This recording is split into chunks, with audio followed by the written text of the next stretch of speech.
কিরে তোর থেকে না টাকা পাই, তুই টাকা দিস না কি লেগা? তুই টাকা পাবি কবে? হ্যাঁ বন্ধু, তুই আর কাছে টাকা পাস? হ্যাঁ বেটা, ওর থেকে 7 বছর ধরে টাকা পাইতেছে, 500 টাকা দেয় না। কিরে? আরে বেটা না, 7 বছরের টাকা আমি ভুলে গেছি না।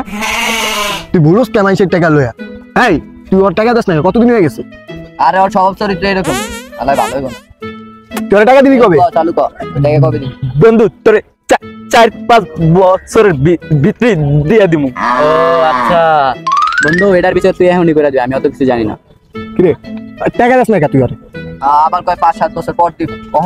বুঝছি, আর কি করা লাগবো? রনি ভাই আর ইবু ভাইয়ের কাছে ধরে লয়ে চল।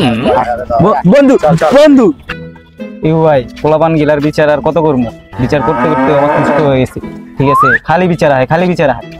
এখন থেকে যত কয়টা গ্যাঞ্জাম হইব, যে পোলাপান গ্যাঞ্জাম লইব, আগে দান্দা পকেটে টাকা ঢোকামো, তারপর আগে বিচার করবো। তারপরে বিচার হইব। হ্যাঁ, এখন থেকে কি করা হইছেন ভাই? পোলাপানের আজ এরা বিচার করতে করতে নিজেও মান সম্মান নষ্ট হইতাছে।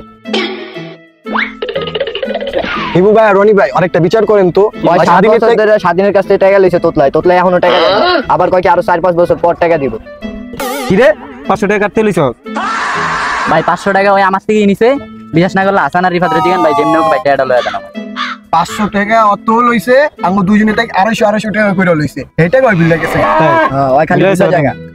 আমি তো শুধু ওর থেকে 500 টাকা নিছি, আর একবার থেকে আমি আর নেই।